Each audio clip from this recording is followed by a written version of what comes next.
ஆனந்த யாழை மீட்டுகிறாய், அடி நெஞ்சில் வண்ணம் தீட்டுகிறாய்.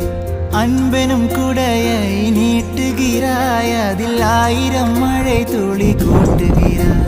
இரு நெஞ்சம் இணைந்து பேசிட உலகில் பாஷைகள் எதுவும் தேவையில்லை.